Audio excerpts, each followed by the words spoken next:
तो इसके आगे हमें मेन मैसेज की तरफ जाना है। मेन मैसेज की तरफ जाने से पहले जो हमारे आज के जो प्रचारक है, प्रीचर है, उनके बारे में कुछ इंट्रोडक्शन देने के लिए मैं मर्सी को बोलूंगी कि वो उनका इंट्रोडक्शन दे हम सबको और हमसे परिचय कराए। Praise the Lord, everyone. I'll now introduce our speakers for today. Dr. Suma Ann Nanan is a multifaceted professional who excels as a consultant gynecologist at a renowned hospital in Kerala.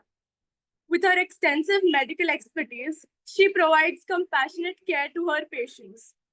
Dr. Suma Nanan is also a passionate leader and mentor, serving as a pastor at the Apostolic Living Faith Church in Kerala. Her spiritual guidance and support have made a profound impact on the church and her community. Additionally, Dr. Suma is a sought-after counselor, speaker, and seminar presenter. She shares her insights and expertise on various platforms, empowering individuals, especially women, through her words and work. So it's our great joy and honor to have Dr. Suma Auntie here with us this evening. I'm very sure that the time ahead is going to be wonderful time for us. Dr. Suma, we welcome you to ICPF Aurangabad's Youth Summit. Over to you.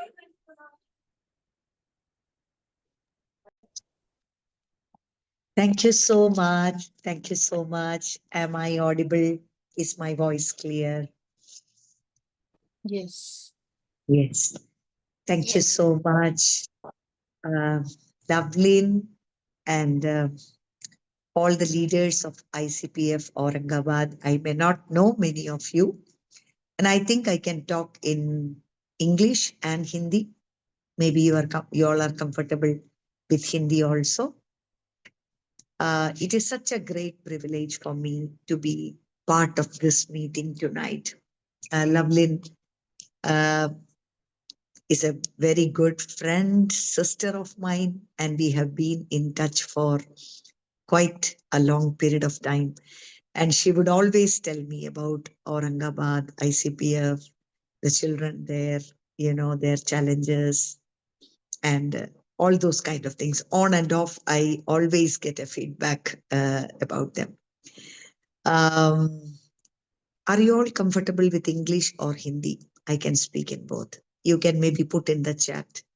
I can switch from English to Hindi, of course, not Malayalam. I was born and brought up in North India. Though my parents are Malayalis, in between I will go to Hindi and also English. Yes. So basically a Malayali, but because my parents were employed in North Madhya Pradesh those days, I was born and brought up there. And therefore, I actually don't know to read and write Malayalam. I have learned Hindi instead of that. Yeah, some sisters prefer Hindi. So most of the verses and all, we will go like that. So praise God, it is such a joy. And thank you so much, both the young sisters, the one who did the quiz and the welcome, and the sister who introduced me, Lovelyn, and the precious sisters who led in worship. I'm so sorry that there was something wrong with the voice, because of which most of it we could not hear. But I was so fascinated to see the passion with which you are worshiping the Lord. God bless you. And you can find out where the mistake is, because the voice was not coming. When you were speaking, it was clear, but when you started singing, there was some problem. But praise God, I caught the spirit of it. And with the few words that were coming in between, I was worshiping along with you. That was such a joy. So yeah, it's a problem of Zoom. I know. It does not recognize voice coming. I know. In Zoom, singing is always a problem.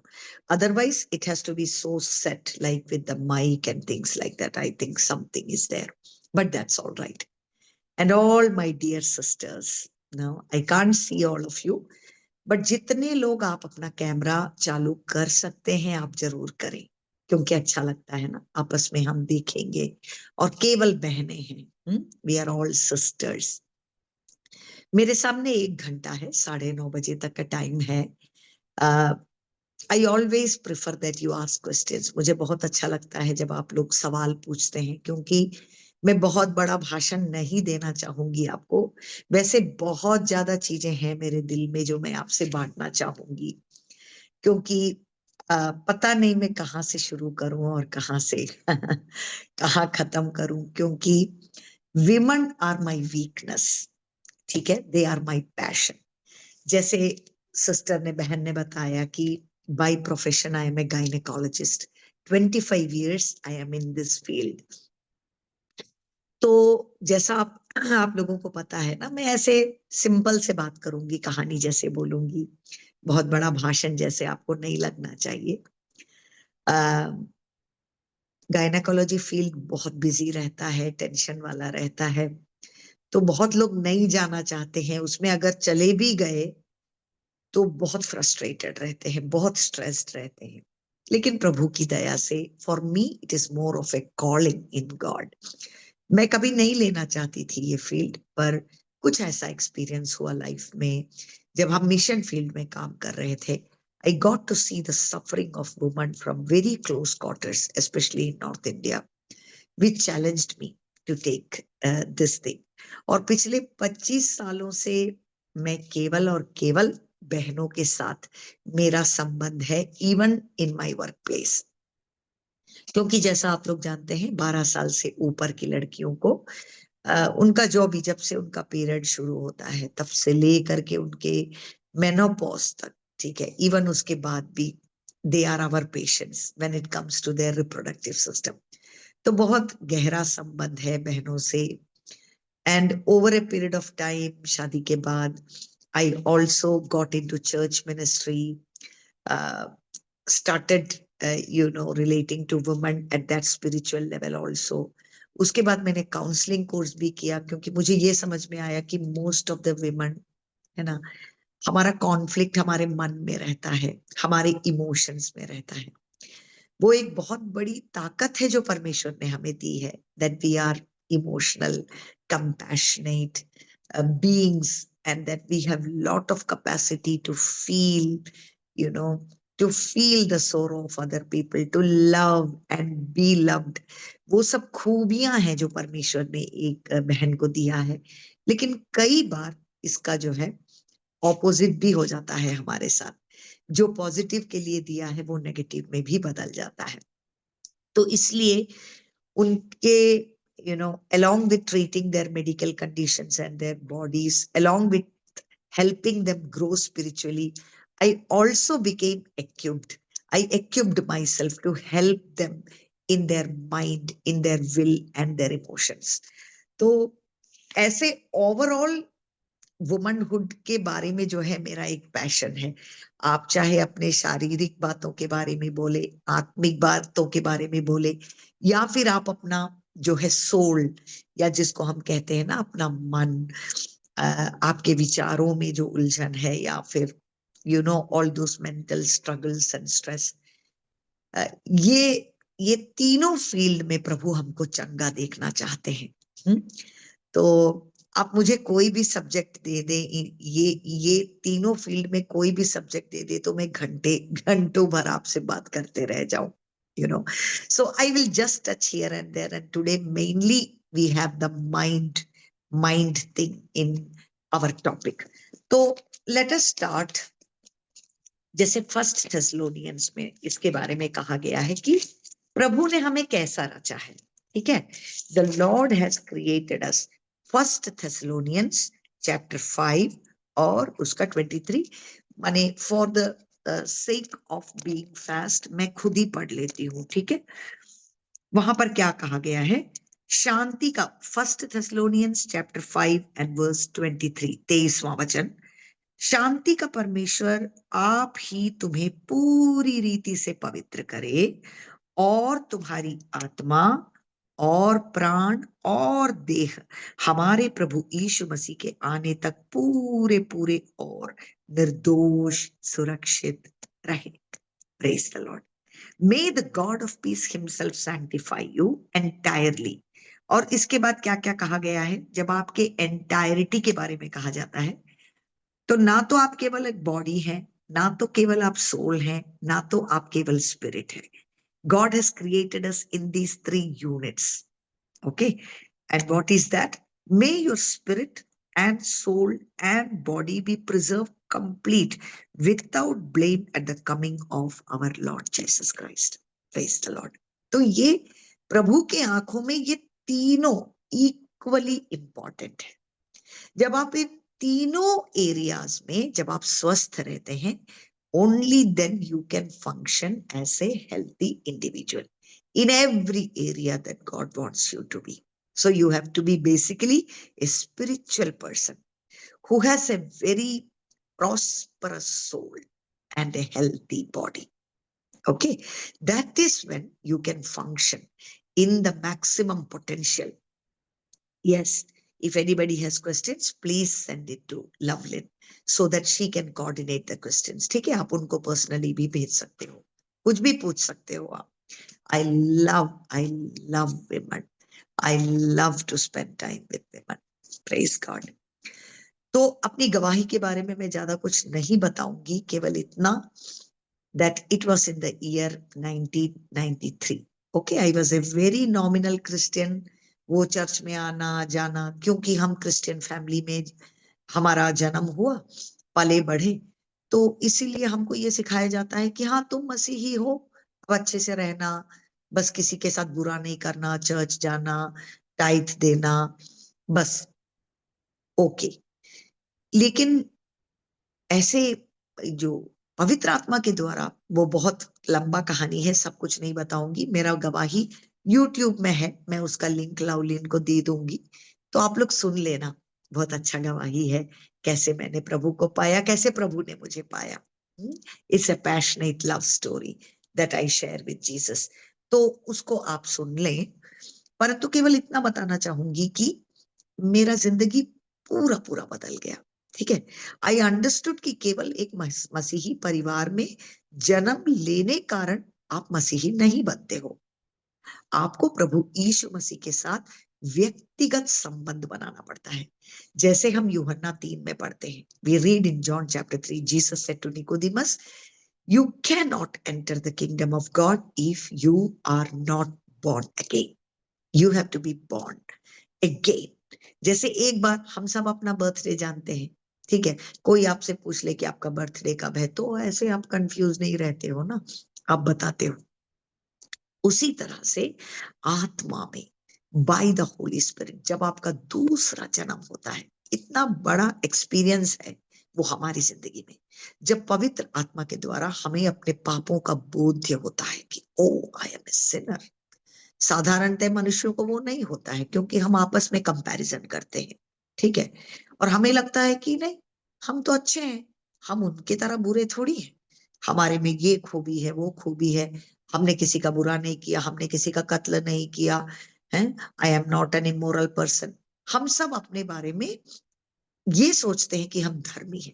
We have that feeling of self righteousness only when the light of God falls upon us, क्योंकि परमेश्वर पवित्र है.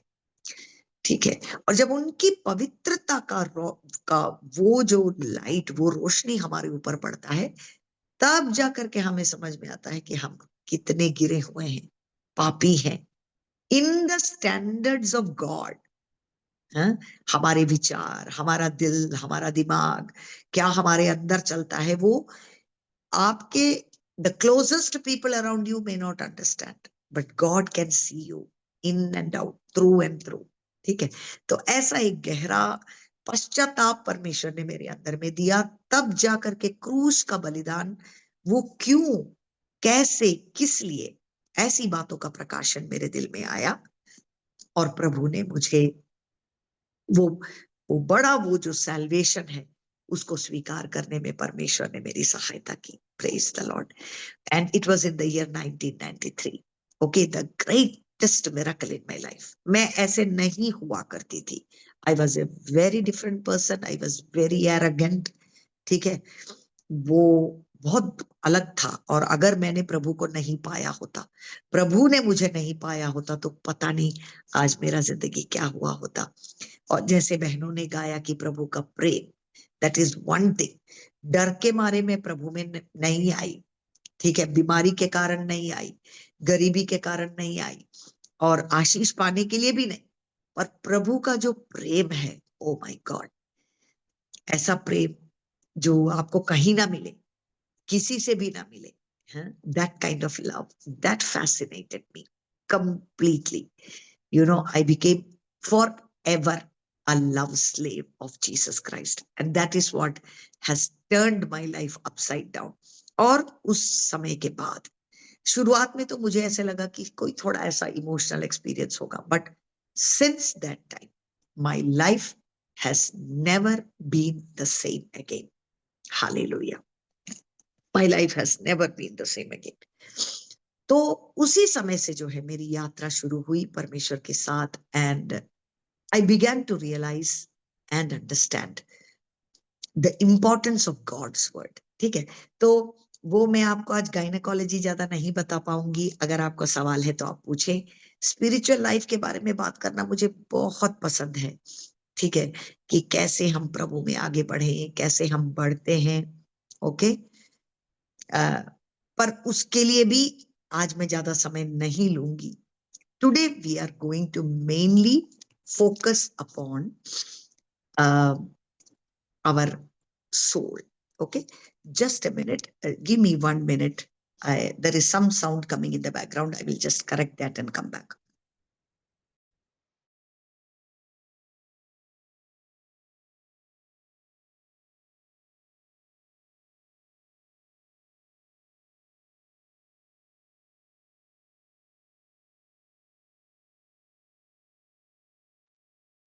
Yes.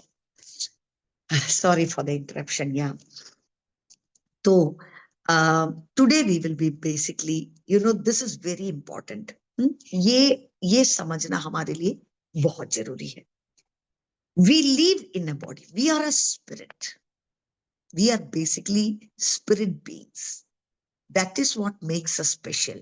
जैसे जब मनुष्य की सृष्टि की परमेश्वर ने, तो मैं जल्दी जल्दी कुछ कंसेप्ट आप लोगों को बताकर आगे बढ़ना चाहूंगी. जेनेसिस, उत्पत्ति का पुस्तक, उसका पहला अध्याय हम देखें, 26 और 27. ठीक है, जब मनुष्य को परमेश्वर ने बनाया, then God said let us make man in our image according to our likeness.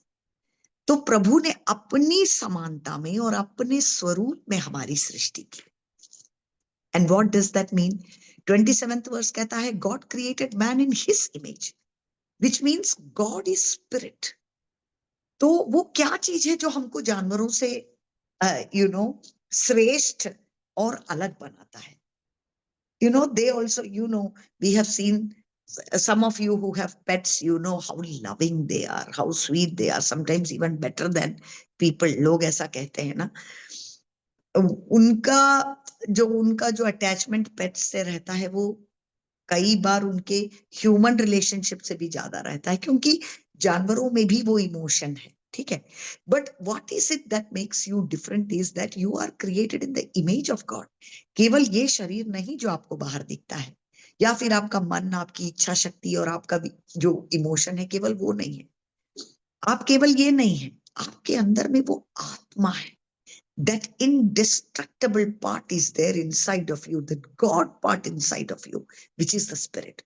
और जब आपका नया जन्म होता है, जब तक आप प्रभु को नहीं पा लेते हैं, जब तक आपका सैल्वेशन एक्सपीरियंस नहीं होता है, तब तक अपनी आत्मा में आप मरे हुए हो. ठीक है, एफेशियंस चैप्टर 2 आप लिख लें, बाद में आप रेफर करें. We are dead in our spirit, in our sins. पर जब एक व्यक्ति पाप के क्षमा को प्राप्त करता है, यीशु मसीह को अपनी जिंदगी में स्वीकार करता है, तब पवित्र आत्मा के द्वारा आपकी आत्मा में नया जन्म हो जाता है. That is the miracle of the new birth. ठीक है, और आपको वो कैपेसिटी हो जाता है कि आप डायरेक्ट जो है पवित्र आत्मा से संबंध जोड़ पाते हैं. आपके अंदर में वो चीज जो है बिल्कुल, it becomes alive and you are able to connect with God, with Holy Spirit.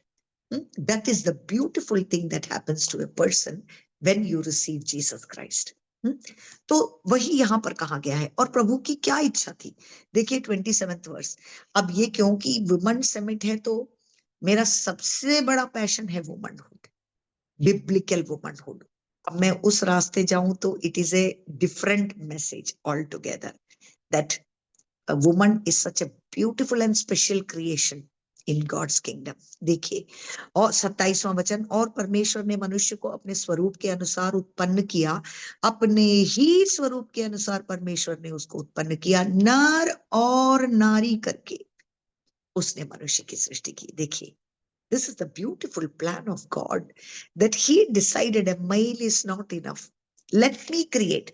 अगर प्रभु के का जो स्वरूप है, उनका जो you know in his image, उनका इमेज अगर वो पूरी तरह से इस दुनिया में प्रकट होना है तो उसके लिए स्त्री भी जरूरी है और पुरुष भी। And what did God do? God blessed them and God said to them, हमारा प्रभु आशीष देने वाला परमेश्वर है, और he said be fruitful, multiply and reign over everything. In short, यही इच्छा थी परमेश्वर की कि तुम राज करो, हर चीज को जो मैंने बनाया है उसके ऊपर तुम राज करो, have dominion over everything that I created. Okay, so this was the reason God created man. पर हमें पता है कि किस तरह से वो पाप में गिर गया, और ये पाप में गिरने वाली कहानी के बारे में तो आपको पता है, उसमें इनिशिएटिव किसने लिया? हव्वा ने लिया। ठीक है, शैतान ने किसको पकड़ा, और इस कारण से हम हमेशा हमेशा के लिए बदनाम हैं। विमन, हमारे बारे में ये कहा जाता है कि इसको तो कोई दिमाग है ही नहीं, ये किसी का भी बहुत बातूनी है, औरत लोग बहुत बातूनी है, उनका जो है दे आर फूल्स। जैसे कितना मजाक भी करते हैं ना लोग लेडीज लोगों के बारे में कि उनका दिमाग नहीं रहता ज्यादा, केवल पटर पटर पटर बात करते जाती हैं, उनको जो है विजडम नहीं है, डिसर्नमेंट नहीं है। देखो, आदम है, पर उत्पत्ति पुस्तक 3 अध्याय में हम क्या देखते हैं कि शैतान किसके पास गया? लेडीज के पास गया, ईव के पास गया, उसको बातों बातों में फंसा दिया। हो जाता है हमसे ये गलती ना, बातों बातों में फंसा दिया उसको। I mean that is a different thing, but praise God. इसीलिए जो गलती हव्वा को हुआ वो हमें नहीं होना है। We should be people who know the word of God and who know what to talk, what not to talk, how to control our mind, what to think, what not to think, what to speak. Okay, so इस कारण से क्या हो गया, वो पाप में गिर गए, and then they went out of the plan of God. This is what happened to them. Okay, but then in the new birth, what happens? You become alive in your spirit. लेकिन आप ये 3 चीज समझ लिए, spirit, soul, body. ठीक है, ये spirit और बॉडी के बीच का जो कनेक्शन है, that is your soul. And what is your soul? जो प्राण हम कहते हैं ना, what is soul? Your mind, your will and your emotions. तो प्रभु में आने के बाद, now you listen carefully, okay, because I understand कि only believers are in this group. जैसे जहां अनबिलीवर्स लोग रहते हैं तो ये ज्यादा इस तरह का प्रचार हम नहीं देते हैं, लेकिन विश्वासी होने के बावजूद लोग बहुत ज्यादा अपने क्रिश्चियन लाइफ में, फैमिली लाइफ में, पर्सनल लाइफ में बहुत ज्यादा स्ट्रगल करते हैं।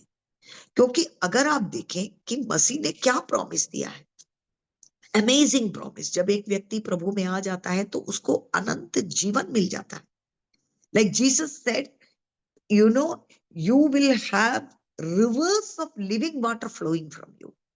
इतना ग्लोरियस लाइफ प्रॉमिस किया गया है एक प्रभु के बेटे बेटी के लिए। ठीक है, मैं उसमें ज्यादा नहीं जाना चाहूंगी, लेकिन अगर आप अपना प्रैक्टिकल लाइफ देखें, हाँ मैंने तो प्रभु को प्राप्त किया 1999, 2000, 2005, 2010, हम सब के पास गवाही है कि हाँ हमने तो प्रभु को प्राप्त कर लिया, हमने प्रभु को स्वीकार किया, हम बॉर्न अगेन हैं, हमने पवित्र आत्मा को भी प्राप्त कर लिया, हम अन्य भाषा में भी प्रार्थना करते हैं, सब है। लेकिन जब हम अपने प्रैक्टिकल लाइफ को देखते हैं तो कहीं ना कहीं तो कुछ डिस्कनेक्ट है। जैसे अभी तो वो नहीं है, लेकिन पहले हुआ करता था, जब वो एंटीना वाला टीवी हम नहीं लगाते थे घर में, पुराने समय में माने 1990s वगैरह, तो हमारे घर में भी था वैसा वाला टीवी। तो कई बार ना जब हम टीवी चालू करें तो कुछ नहीं, उसमें बस ऐसा स्नो जैसा दिखता है। तो तुरंत हम क्या करते थे, कोई एक जन जो है छत पर चढ़ जाता था कि एंटीना जो है घूम गया है, पता नहीं कुछ हवा लगा। तो ये जो पूरा वेव्स तो चारों तरफ है, लेकिन ये एंटीना की जिम्मेदारी है कि वो करेक्ट तरह से जो है उन वेव्स को पकड़े और जो है उसको, उसका ट्रांसमिशन ये टीवी पर दिखाया जाए। तो जब कभी यहाँ कुछ नहीं दिखता तो कोई आदमी एक छत पर चढ़ जाता है और फिर वहां से वो हल्ला करते, वो एंटीना सुधार रहे, कनेक्शन ठीक कर रहे, दिख रहा है कि नहीं, दिख रहा है कि नहीं, ऐसा पूछते थे। तो उसी तरह से क्या हो जाता है ना, हमारी आत्मा में हमने नए जीवन को प्राप्त कर लिया है, पवित्र आत्मा को हमने पा भी लिया है, हमारे अंदर वो पूरा अनॉइंटिंग ग्रेस सब कुछ आ चुका है। लेकिन अगर आपका सोल जो कि आपके शरीर और आपकी आत्मा के बीच में है, अगर ये करेक्टली अगर पोजिशन्ड नहीं है, ठीक है, ये अगर क्लॉग्ड है, आपको ये नहीं समझ में आ रहा है कि आपको कैसे सोचना चाहिए, क्या सोचना चाहिए, आपका दिल किस चीज से भरा हुआ है, आपका माइंड में क्या चल रहा है, ठीक है, आपकी इच्छाएं प्रभु की इच्छाओं से मिली नहीं हुई हैं, तो क्या हो जाता है कि ये जो है डिस्कनेक्ट हो जाता है। आपकी आत्मा में आप बहुत संपन्न हैं, आपने अनंत जीवन को प्राप्त कर लिया है, ठीक है, you are very very very rich in your spirit, परंतु this is not coming out outside in your practical life. तो इसलिए आपका सोल बहुत इंपॉर्टेंट है कि आप जो है अपने दिल, दिमाग, आपका माइंड, आपका हार्ट, आपका थॉट लाइफ, ये सब कुछ परमेश्वर के वचन के अनुसार हो, और वही हमारा युद्ध चलता है। तो I will give you some examples, ठीक है। तो आप ये एक पॉइंट को जरूर नोट कर लीजिए कि जब एक व्यक्ति का नया जन्म होता है तो इंस्टेंट मिरेकल हो जाता है, आपके स्पिरिट में नया लाइफ आ जाता है, लेकिन आपका मन पुराना ही रह जाता है, and that is a daily activity, you have to be renewed in your mind. तो आपको रेफरेंस दे दूं मैं, रोमन्स चैप्टर 12, रोमियो की पुस्तक 12वां अध्याय, very very important chapter this is, ठीक है। तो बड़े बड़े जो है तत्वों को सिखाने के बाद, थियोलॉजिकल कंसेप्ट को सिखाने के बाद, पौलुस प्रेरित 12वें अध्याय में आकर के ऐसा कहते हैं, देयरफॉर, इसलिए हे भाइयों। इसका ये मतलब है कि जो 11 अध्यायों में उन्होंने सिखाया उसका प्रैक्टिकल एप्लीकेशन अब आपके लाइफ में कैसे होगा।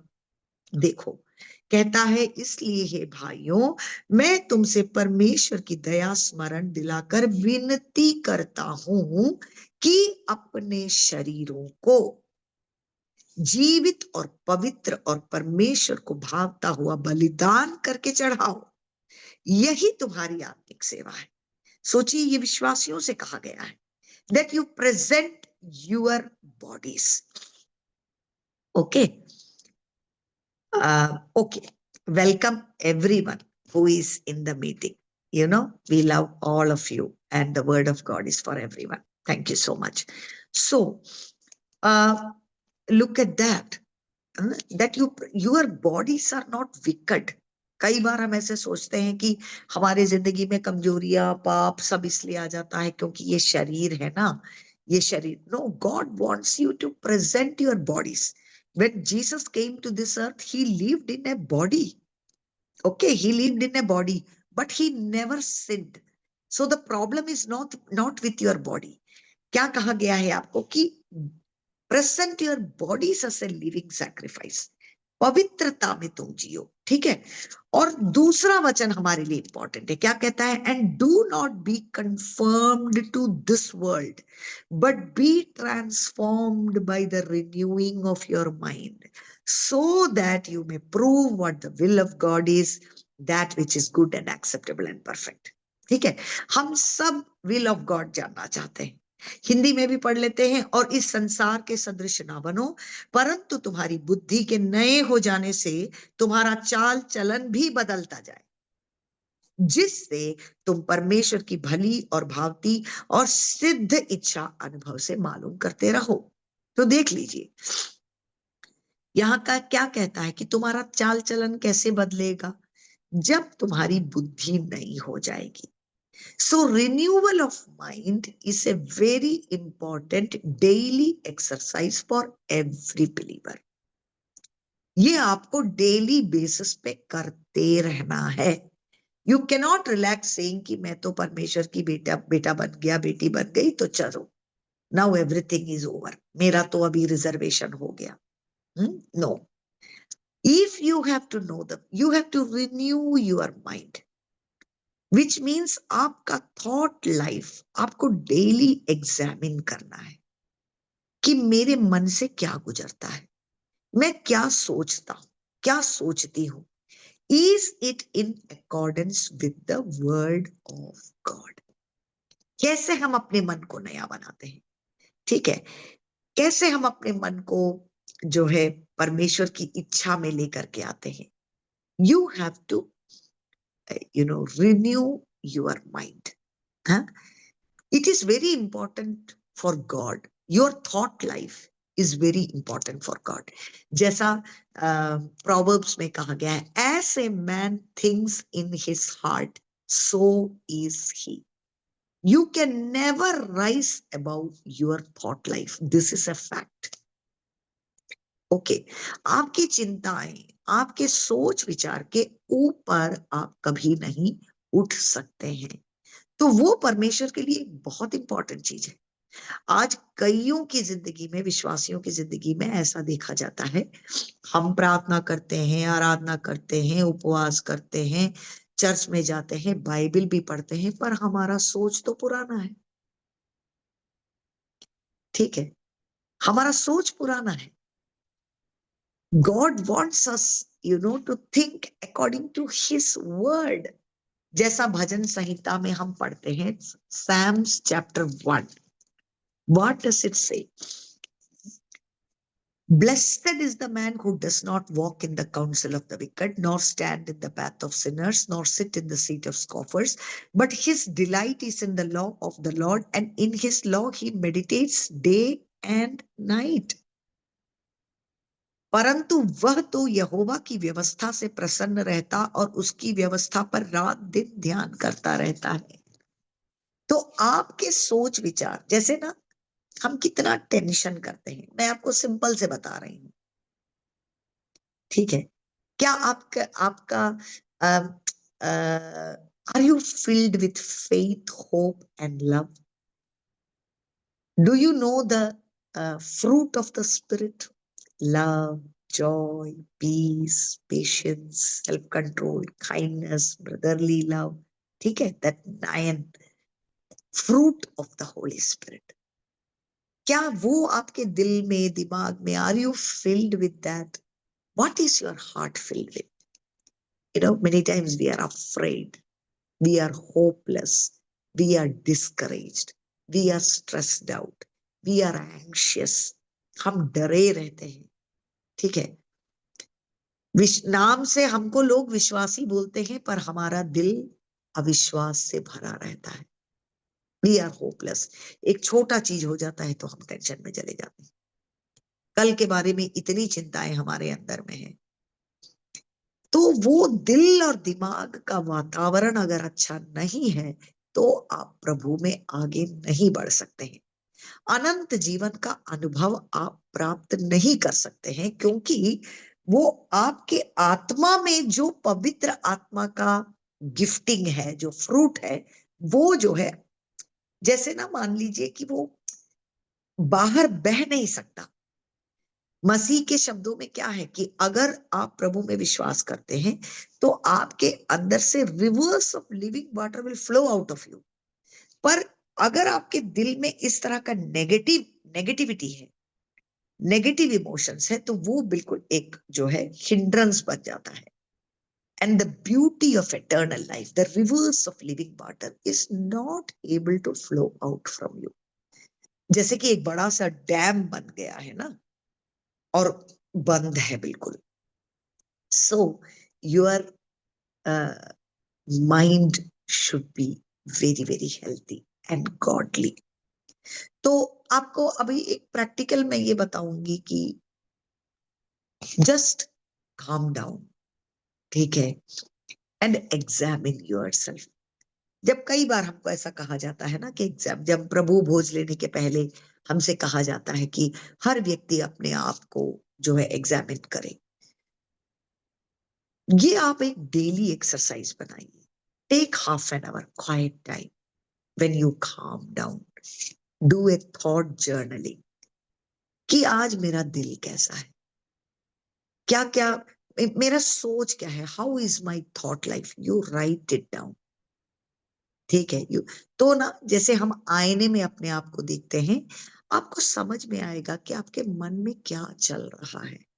You write down, you journal your thoughts, okay. And let me tell you something more. Come to Corinthians, book of Corinthians, 1 Corinthians, sorry, 2 Corinthians.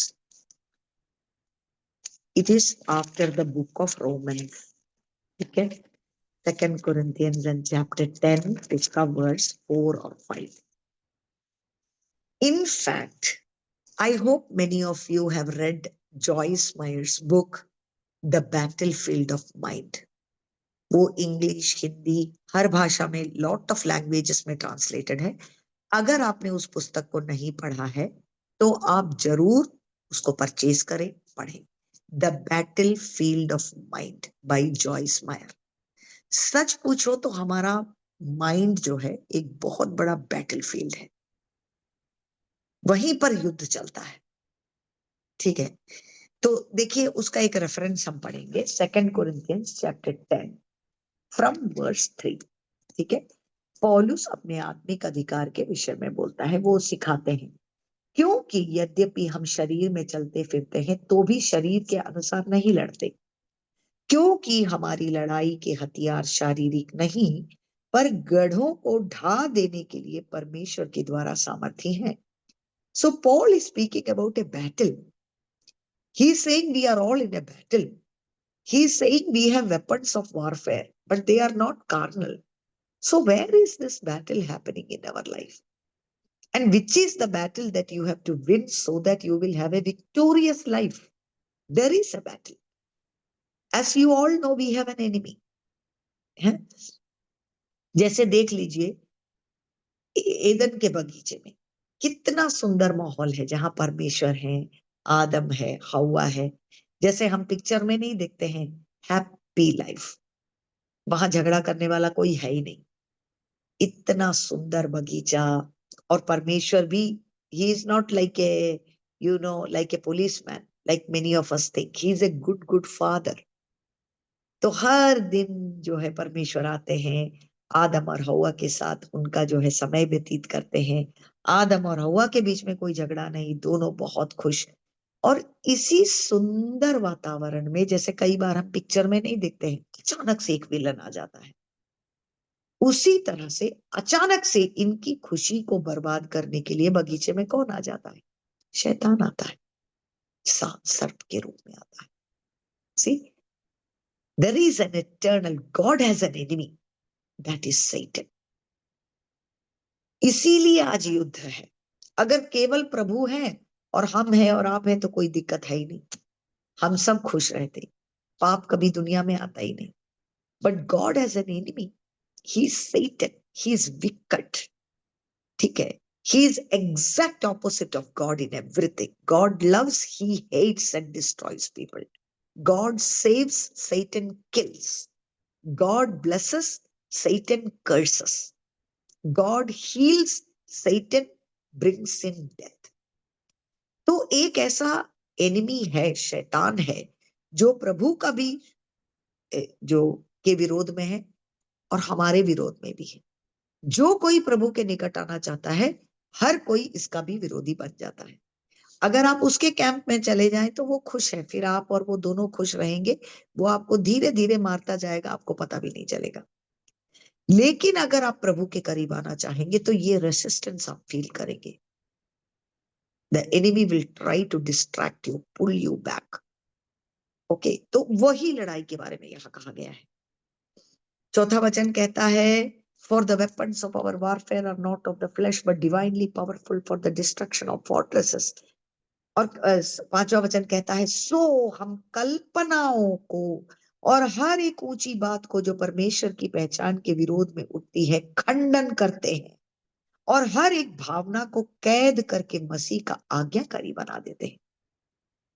देखिए, एक बहुत बड़े युद्ध के बारे में यहां कहा गया है, परंतु क्या युद्ध है?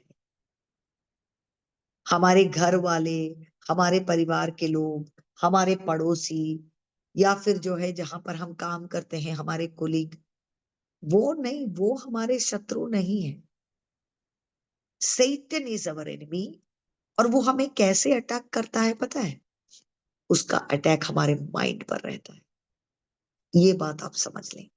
This is a very important principle you have to understand. The battlefield is in the mind. That is why in verse 5 it says, we are destroying speculations and every high thinking that raises itself against the knowledge of God. पता है शैतान कैसे आपको गिराता है? प्रभु के विरोध में, प्रभु के वचन के विरोध में चिंताएं आपके मन में लेकर के आता है, नेगेटिव बातों को आपके माइंड में डालता है, अविश्वास को डालता है, डर को डालता है ना, कंफ्यूजन लेकर के आता है, डाउट लाता है। Every kind of negative and evil thinking परमेश्वर के वचन के विरोध में आपके माइंड में ला करके डाल देता है। Okay, and that's how he traps you. तो ये युद्ध अगर जीतना है तो आपको क्या करना पड़ेगा? हर उस कल्पना को, take captive every thought. In fact let me tell you, इसका हम एक बहुत बढ़िया स्किट भी कर सकते हैं for the youths, for the ICPF youths. I am telling, I remember we did a very good skit on this, कि आप ऐसा दिखाएं कि माइंड का बैटल कैसे होता है। ठीक है, आप एक थॉट को अगर एक काला व्यक्ति के रूप में अगर आप दिखाएं, वो धीरे धीरे कैसे आपके मन में घुसता है। And you have to track it. No, this is not God's thought. This is an evil thought. You have to bind him. ठीक है? And bring him to the subjection, to the obedience of Christ. So your mind and your thought life is very, very important. मैं आपको उदाहरण देती हूँ। सोचिए किस तरह से हव्वा को शैतान ने गिराया, किस तरह से गिराया उसको। परमेश्वर ने उनको आज्ञा दी कि इस एदन के बगीचे में तुम कुछ भी, किसी भी वृक्ष से जो है तुम खा सकते हो, केवल एक को छोड़कर। और देखिए तीसरे अध्याय में हम पढ़ते हैं कि ये धीरे से जो आकर के जो है इससे बात करना शुरू कर देता है। Satan comes and starts having a conversation and a dialogue with her. और बात, अभी टाइम नहीं है मेरे पास, पर आप इसको धीरे धीरे पढ़े तो जो आज्ञा परमेश्वर ने दी उसके विरोध में ये बात करने लगता है, और धीरे धीरे जो है अपने विचार की ओर वो हव्वा को ले जा करके उससे पाप करवाता है। ये शैतान की स्ट्रेटजी है। He never stands in truth. He will speak to you against the truth of God's word and आपको गिराएगा। आप इसको पढ़िए, जेनेसिस चैप्टर 3। बात करते करते धीरे धीरे धीरे धीरे प्रभु ने एकदम क्लियर इंस्ट्रक्शन दिया, तुमको क्या करना है, क्या नहीं करना है। ठीक है, कैसे सोचना है, क्या सोचना है, एकदम क्लियर कट। लेकिन शैतान आकर के जो है आपसे बात करने लगेगा, और जैसा हम सोचते हैं वो ऐसे ड्रैकुला जैसे हमारे सामने वो ओनिडा टीवी में नहीं दिखाता था, ऐसा जो ऐसे हॉर्न लगा करके आता है, ऐसा शैतान आपके सामने नहीं आता है। वो कैसे आता है? चिंताओं के द्वारा आता है। He will insert thoughts into your mind which is against the word of God, and he will slowly manipulate you into thinking that, okay, and makes you sin. That is the strategy of the devil. यहां हम उदाहरण देखते हैं कि किस तरह से हवा गिर गई। वहीं आप मैथ्यू चैप्टर 4 में आ जाइए, जहां पर शैतान ने यीशु मसीह की भी परीक्षा की। Same strategy. When Jesus was starting his ministry at that most important time, चौथा वचन क्या कहता है? Matthew 4 verse 1। तब उस समय आत्मा यीशु को जंगल में ले गया ताकि इब्लीस से उसकी परीक्षा हो। Tempted by the devil. Sometimes God allows you to go through all of this. Okay, God allows so that you will become strong. You will fight and you will come out of it as a warrior. You will know how to resist the devil. यहां देख लीजिए, यीशु मसीह के पास भी वो आया। He had just heard that beautiful voice from heaven which said that you are my beloved son. ये वचन उन्होंने अभी बपतिस्मा के समय सुना ही था, परंतु उसके तुरंत बाद, ठीक है, उसके तुरंत बाद क्या हो गया? Soon after that, Jesus was hungry and the devil came to him, और एक के बाद एक, okay, one after the other he was being tempted. क्या क्या उनसे कहा गया है ना? परखने वाले ने पास आकर उससे कहा, यदि तू परमेश्वर का पुत्र है तो कह दे कि ये पत्थर रोटियां बन जाए। He started tempting him. And every time Jesus was tempted, he took the word of God. वो दो धारी तलवार, which is the word of God, that is the thing that helps you to recognize the temptation of the devil and to cut it. हर बार जब शैतान उनकी परीक्षा करने के लिए आया तो यीशु मसीह ने वचन को उठाया। हर बार he never made any discussions with Satan, but he took the word of God and he resisted the devil and the devil left him. 11वां वचन कहता है तब शैतान उसके पास से चला गया। तो ऐसे ही हम परीक्षाओं में जो है हम जीतते हैं। एक सिंपल सा एग्जांपल और बताकर मैं I will stop and then you can ask me questions. Philippians chapter 4 verse 6 and 7. ठीक है, Philippians chapter 4। हम बहनों के साथ ये बहुत बड़ा तकलीफ रहता है कि हम बहुत एंजाइटी में चले जाते हैं, हम बहुत सोचते हैं, ठीक है, प्रार्थना कर कर प्रभु का प्रेम हमारे पास है, प्रभु हमारी सहायता करने के लिए तैयार है, प्रभु की आशीष हमारे साथ में है, सब कुछ है, लेकिन इसके बावजूद हमारा ये टेंडेंसी रहता है कि हम बहुत ज्यादा जल्दी जो है टेंशन में चले जाते हैं। तो देखिए फिलिपियों का पुस्तक, ये पौलुस प्रेरित जो है, he is writing this from the prison, jail में बैठकर वो लिख रहे हैं। और देखिए यहाँ पर उसका 6वां वचन कहता है, किसी भी बात की चिंता मत करो, चिंता मत करो, बी एंग्शियस फॉर नथिंग। आज मैं अपने सारे बहनों से ये कहूँ, आपकी परिस्थितियां अलग होगी। No, you may be facing different kinds of struggle in your life, but this is what the Lord tells you: be anxious for nothing. आप चिंता ना करें कभी भी, किसी जो टेंशन और एंजाइटी और स्ट्रेस आ जाता है, आप चिंता ना करें। But in everything by prayer and petition with thanksgiving let your requests be made known to God. ठीक है, परंतु हर एक बात में तुम्हारे निवेदन, प्रार्थना और विनती के द्वारा धन्यवाद के साथ परमेश्वर के सम्मुख उपस्थित किया जाए। You pray, you start with thanks. याद करो कि परमेश्वर ने तुम्हारे लिए क्या कुछ नहीं किया है, and start thanking. Thank you Jesus, thank you Jesus. Count your blessings. Gratitude is the best attitude. कई बार हम भूल जाते हैं प्रभु ने हमारे लिए कितना कुछ नहीं किया, पर हम आराम से भूल जाते हैं और हम टेंशन करने में एकदम आगे रहते हैं। But thank God, thank God, thank God.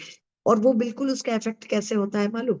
आप जैसे मान लीजिए अभी केरल में बहुत गर्मी है, आप बहुत गर्म एक जगह पर आकर के जैसे आप एसी चालू कर दें, in few minutes the whole environment will change.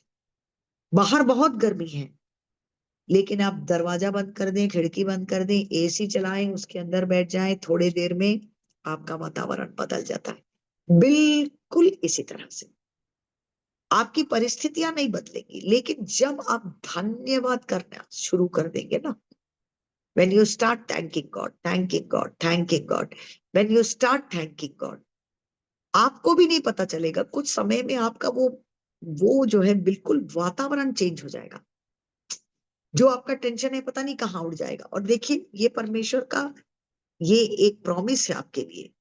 जब आप ऐसे करेंगे, आप धन्यवाद देते हुए जब अपनी विनतियों को, अपनी जरूरतों को आप परमेश्वर से बोलेंगे, lord this is my problem, प्रभु मैं इसको ढोना नहीं चाहती हूँ, मैं आपके हाथों में इस बात को समर्पित करती हूँ, तो 7वें वचन में प्रॉमिस दिया गया है, तब जब तुम ऐसा करोगे तब परमेश्वर की शांति जो समझ से बिल्कुल परे है, तुम्हारे हृदय और तुम्हारे विचारों को मसीह यीशु में सुरक्षित रखेगी।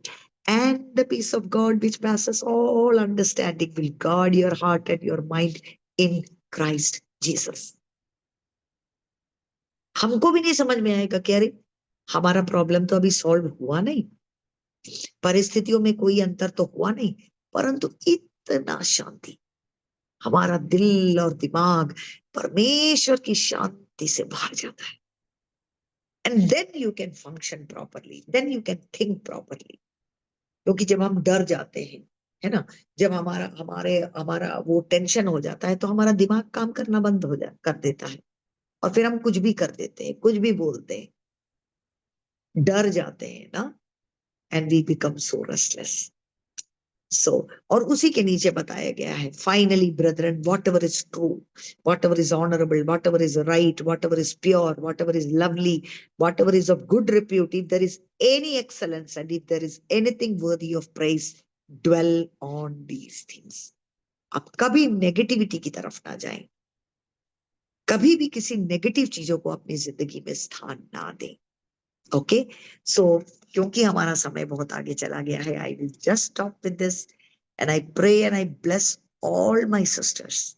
आज आप में से हर एक जो मेरी बातों को सुन रहा है, जैसे आप लोगों ने वो क्विज में बहुत लोगों का पिक्चर दिखाया ना, सोचिए वो हर एक बहन आपके जैसे है, मेरे जैसे है, लेकिन परमेश्वर ने उनका इस्तेमाल किया।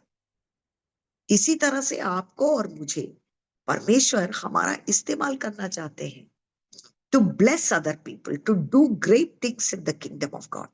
लेकिन जब तक मैं और आप अपने व्यक्तिगत जीवन का युद्ध जीत नहीं लेंगे, तब तक प्रभु आपका कैसे इस्तेमाल करेगा? ये जो अनंत जीवन का ये नदी आपके अंदर में है, ब्लेसिंग है, इसको आप फ्रीली फ्लो करने का अनुमति दें।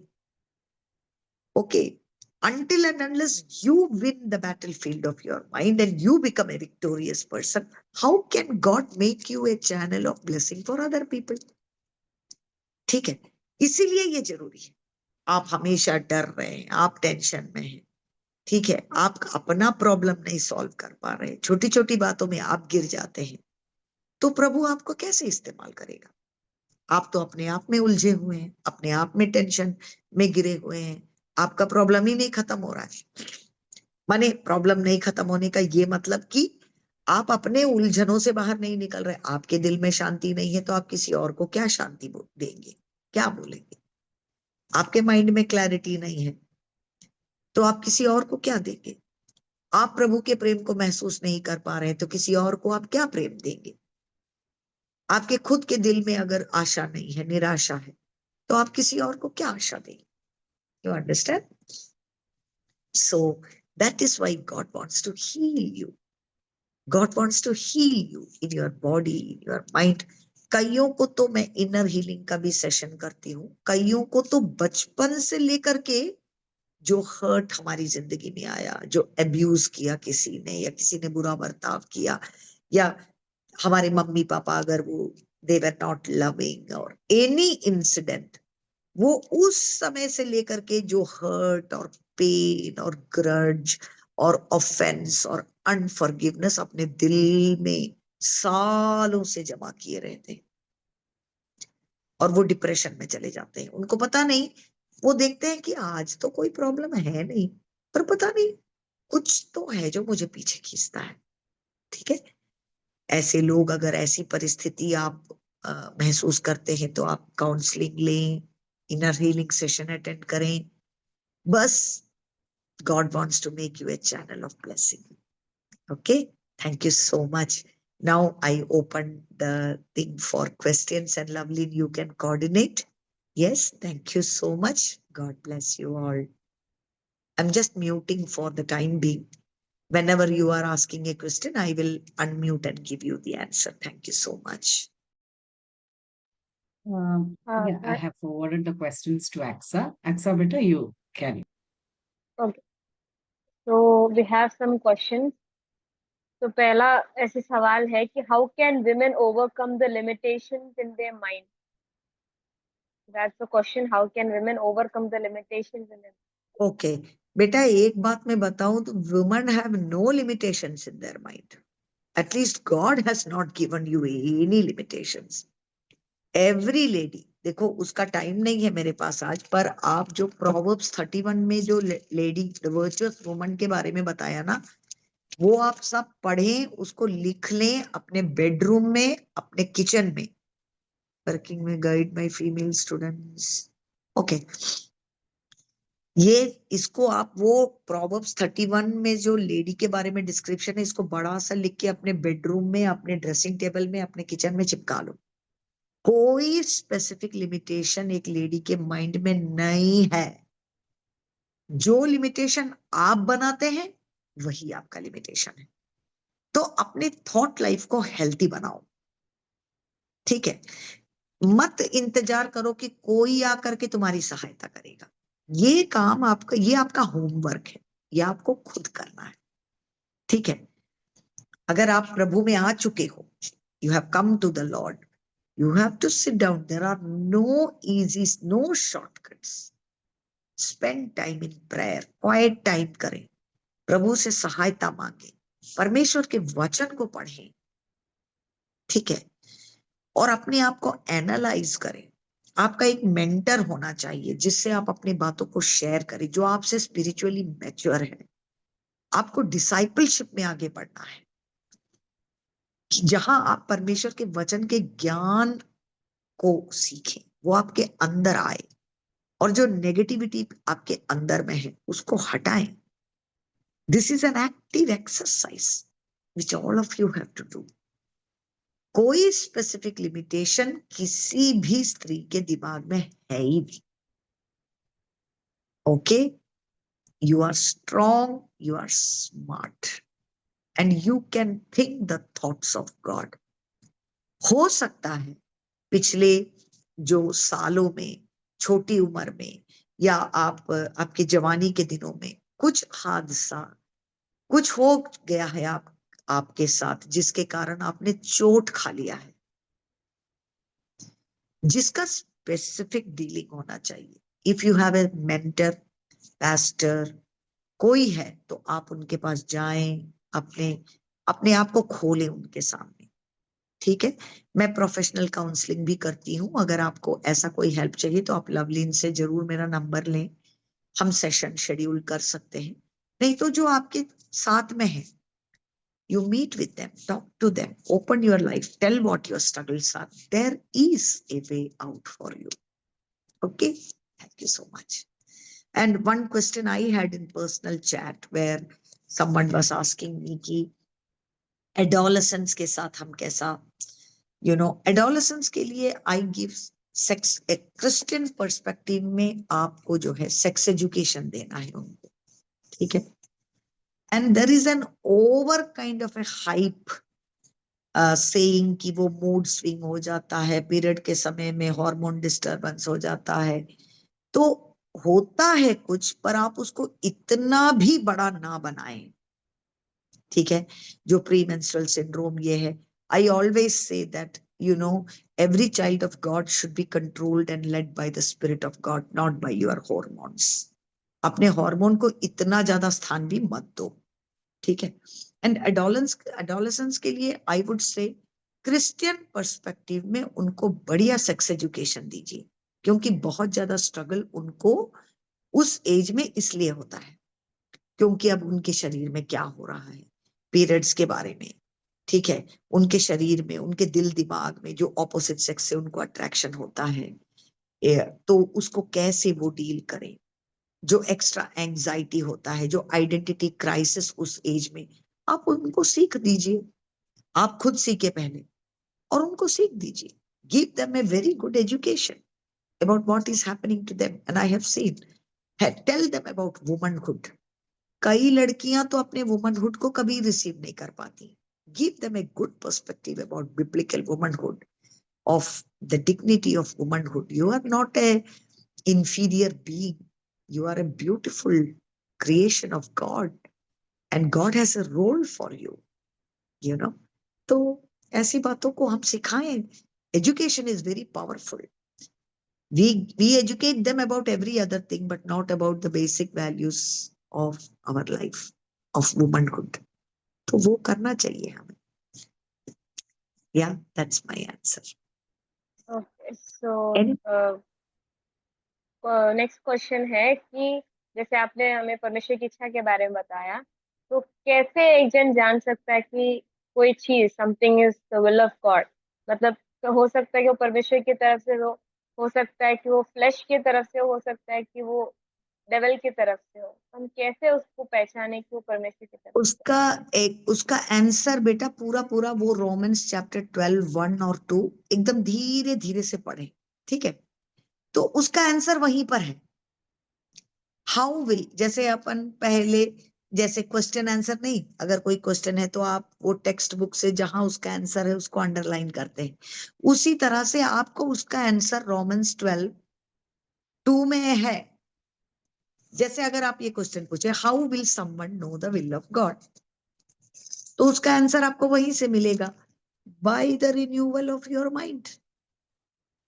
इसका ये मतलब है ना बेटा कि देखो, प्रभु की इच्छा is always in accordance with the written word of God.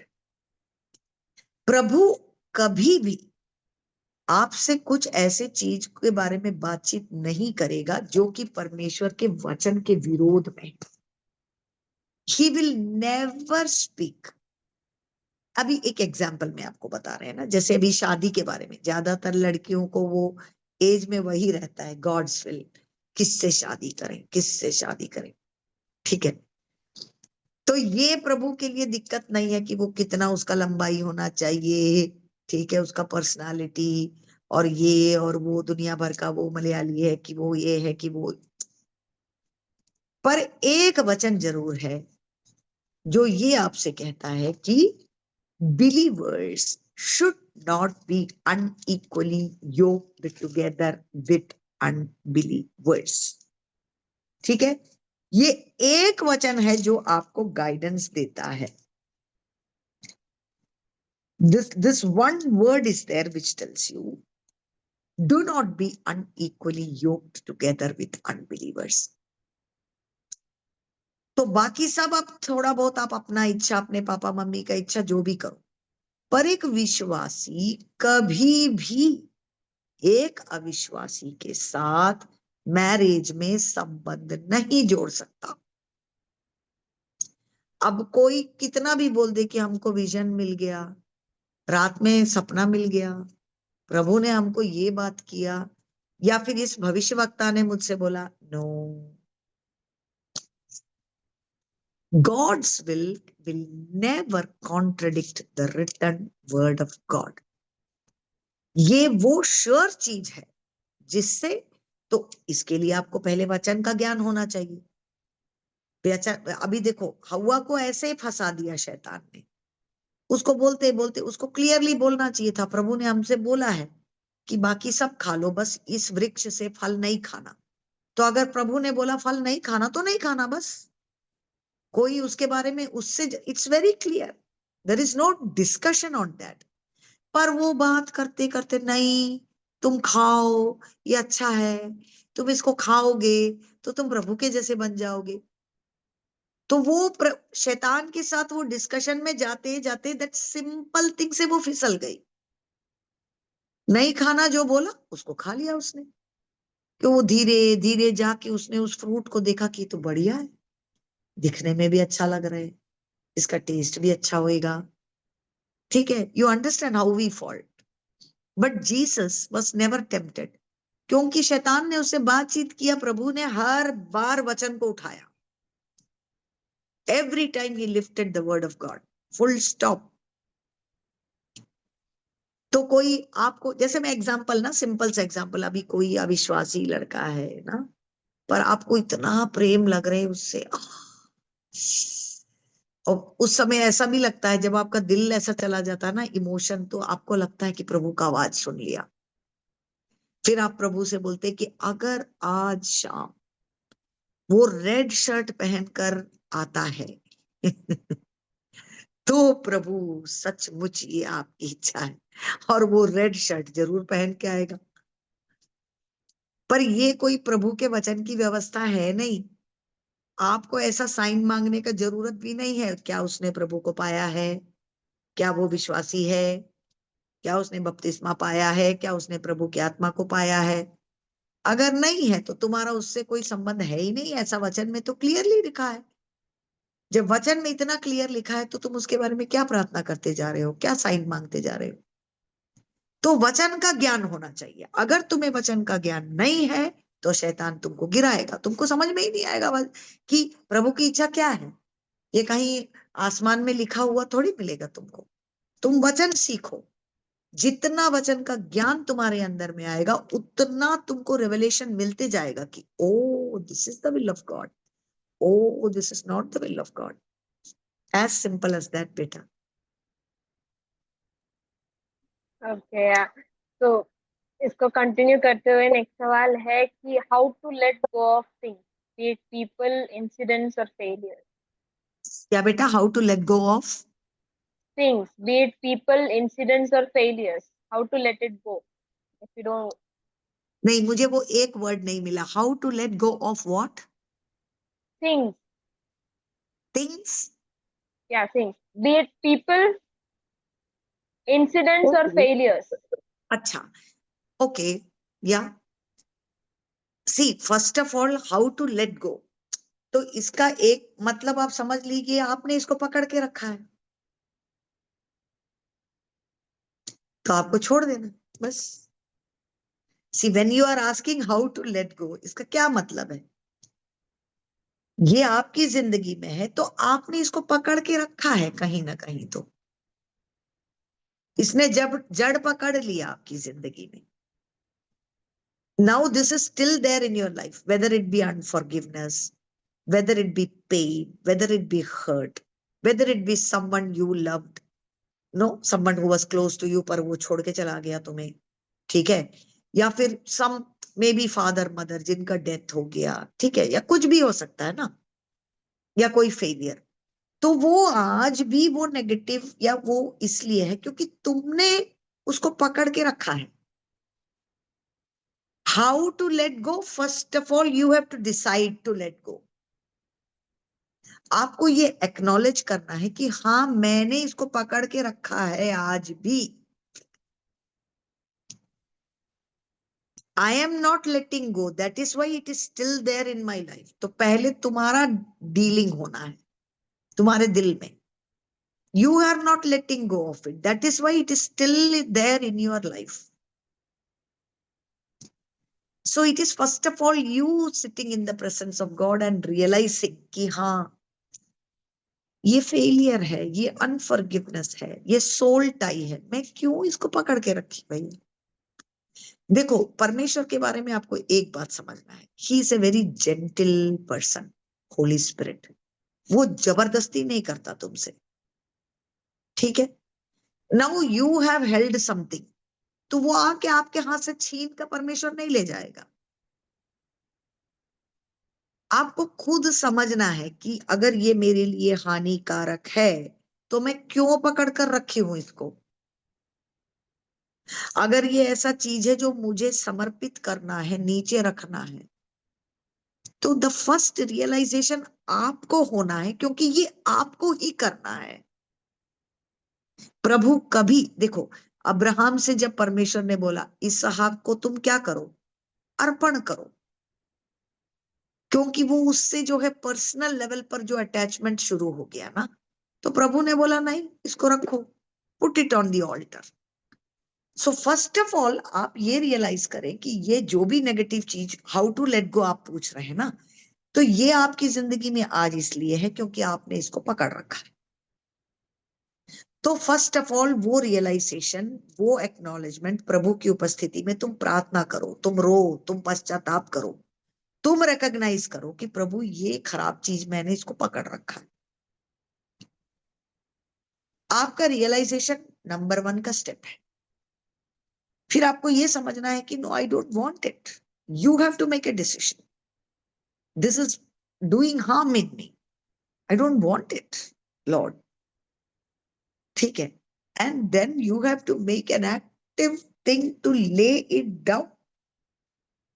इस प्रोसेस में काउंसलिंग जरूर आपको हेल्प करेगा, स्पिरिचुअल काउंसलिंग, या किसी सीनियर से बात करें जो स्पिरिचुअली आपसे सीनियर है। आप अपना दिल खोलिए।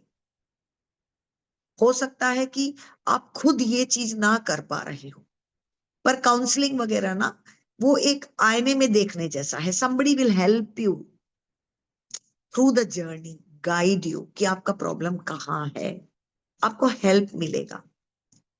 तो इसका रिस्पॉन्सिबिलिटी आपको लेना है। आपके साथ कोई आपके साथ खड़ा होकर हेल्प कर सकता है, प्रभु आपकी सहायता करेंगे, लेकिन जिम्मेदारी आपको लेना है और आपको खुद ये करना है, क्योंकि प्रभु आपके पास आकर के इसको छीन कर ले जाएंगे नहीं।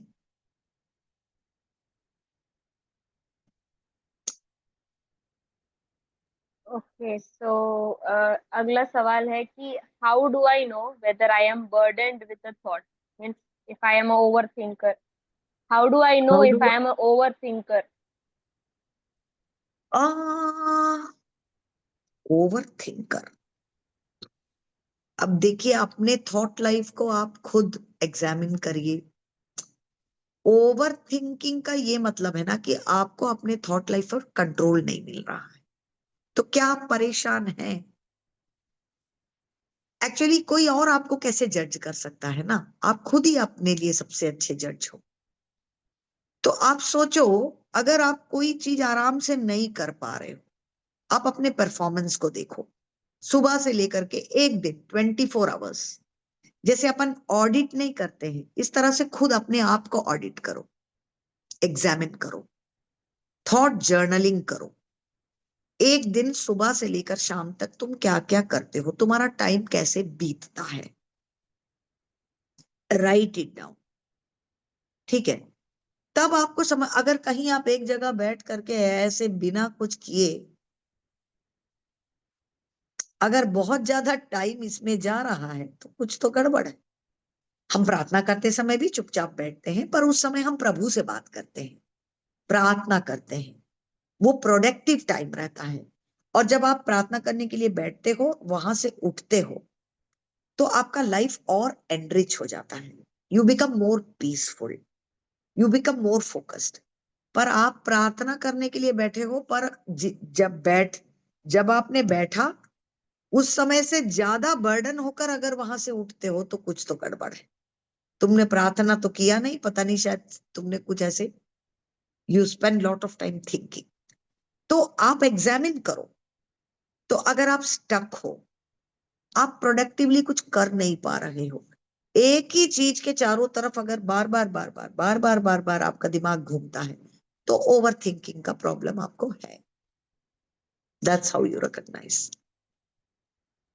Over thinking people are not productive, वो अपना थॉट लाइफ में स्टक रहते हैं।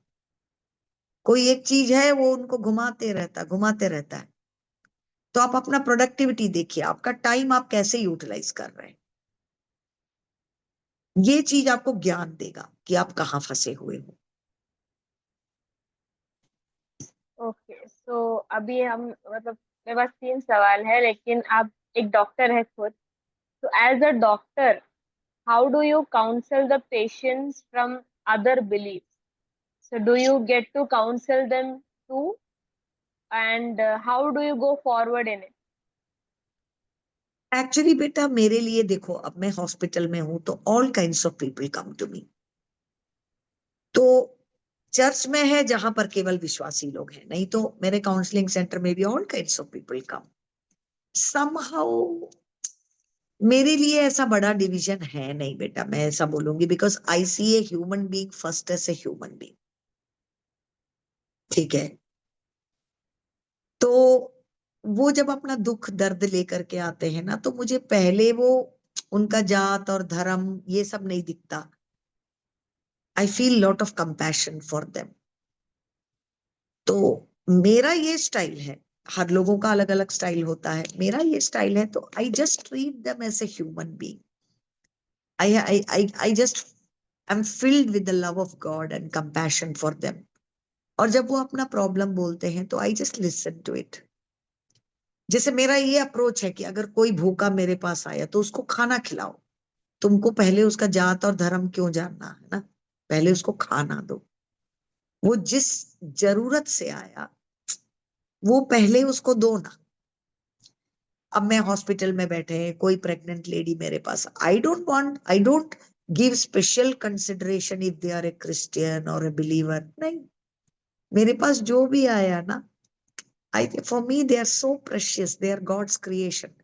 देखो, जाति धर्म आदमी बनाता है, परमेश्वर केवल एक है, जिंदा परमेश्वर केवल एक है, and every human being is a creation of God. So I have that deep respect for them. वो जिस तरह के परिवार में जन्म लिए उस हिसाब से उनको एक लेबल मिला होगा, क्रिश्चियन, हिंदू, मुस्लिम, जो भी है, ठीक है, but they are all children of God in one sense. So I have that deep love for them. तो इसीलिए मेरा सबसे नंबर वन, अच्छा अब वो चर्च में आ गए और उनको स्पिरिचुअल काउंसलिंग चाहिए तो डेफिनेटली आई टेल देम, मेरा अप्रोच वैसा रहता है। पर दूसरे लोगों के लिए whatever need they are coming for me, that is the important thing. उनका जरूरत क्या है, वो मेरा सबसे पहला फोकस। फिर क्योंकि परमेश्वर का प्रेम, मेरा अपना कुछ है ही नहीं, मेरा हैसियत और कुछ है ही नहीं, परमेश्वर का प्रेम, परमेश्वर का वचन, and the philosophy of life that Jesus Christ has taught, that is my philosophy also. मेरा अपना और कोई सोच है ही नहीं, क्योंकि मेरे जिंदगी में मैंने इतने आशीष को पाया because I am a follower of Jesus Christ. उन्होंने मुझे जीना सिखाया, मेरे जिंदगी को उन्होंने बनाया, मेरे रिश्तों को उन्होंने बनाया, because I followed him and his teaching. इसीलिए तो मेरे को बोलने के लिए भी और कुछ है नहीं, मेरे पास जो आता है उसको मैं यही सिखाती हूँ। That is my style of counselling बेटा। And people who are open to the gospel, I share the gospel to them.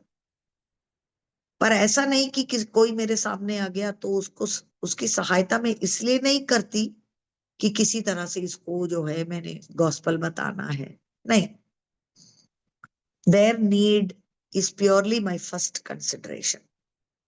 To help them without any other agendas is my first and foremost thing.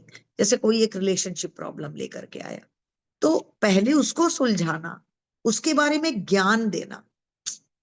वो ज्ञान यीशु मसीह ने मुझे दिया, मेरा और कोई medical college वाला ज्ञान नहीं चलता किसी की जिंदगी में, ठीक है। So I will first solve their problem, give an answer to their problem, extend the love of Christ to them. If they are open, I pray for them.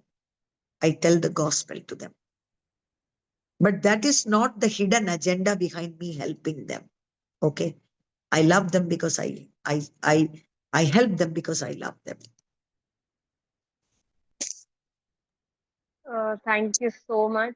आपके सारे वर्ड्स मेरे लिए बहुत वैल्यूएबल है, हम सबके लिए आपने जो आपका टाइम, बहुत प्रेशियस टाइम निकाला, थैंक यू सो मच। बहुत ज्यादा हेल्पफुल रहा है मेरे लिए तो, एंड मैं भरोसा करती हूँ कि हर एक को कहीं ना कहीं हेल्पफुल रहा ही होगा। तो आगे वोट ऑफ थैंक्स के लिए मैं लवली आंटी से। Praise the Lord. Thank you, Aksa. Greetings to you all in the matchless name of our Lord and Savior Jesus Christ. I thank and praise God for this beautiful time. सबसे पहले मैं परमेश्वर को धन्यवाद करना चाहती हूँ एक इतना अच्छा मीटिंग ऑर्गेनाइज करने के लिए। परमेश्वर ने सहायता मदद की, इसलिए परमेश्वर को धन्यवाद करना चाहती हूँ। और मैं डॉक्टर सुमा आंटी बोलते हैं मैं। We go way back and as she told, she is a very good friend and a mentor and somebody who always inspires me till date. And I'm so happy and glad that she could come again and enrich us with the precious words of God again. Thank you so much, Auntie. May God bless you, your ministry, and the wonderful woman you are. May you keep inspiring a lot of souls and minds in the days to come, fulfilling your call.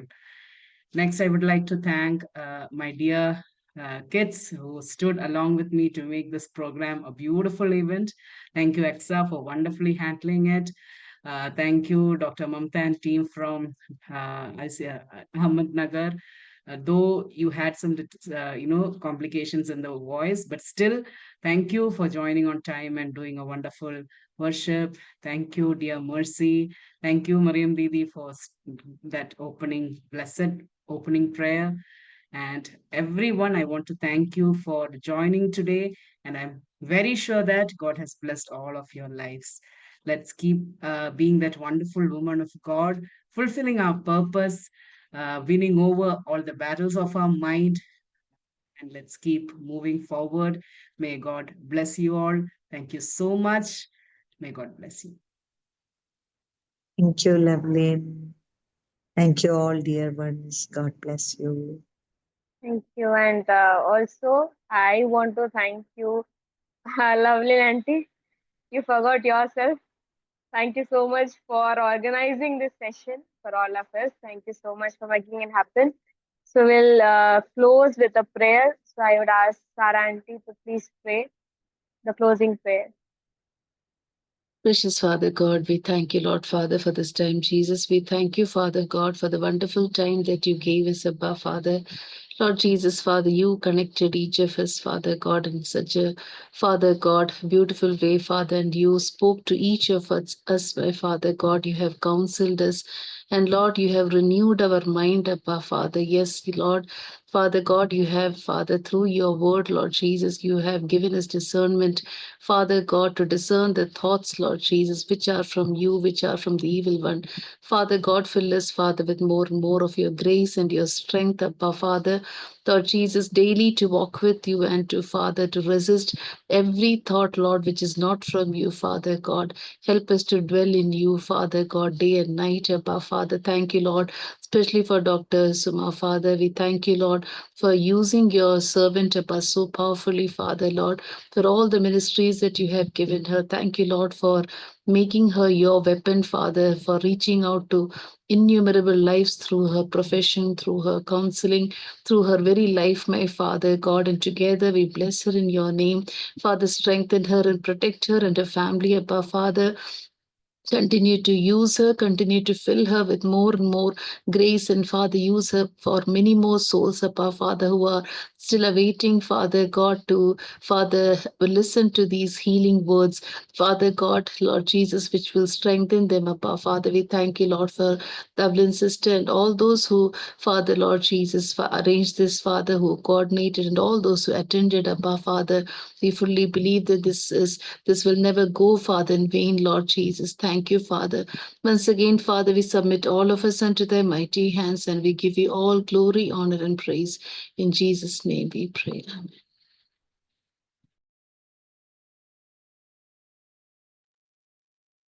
Thank you, everyone.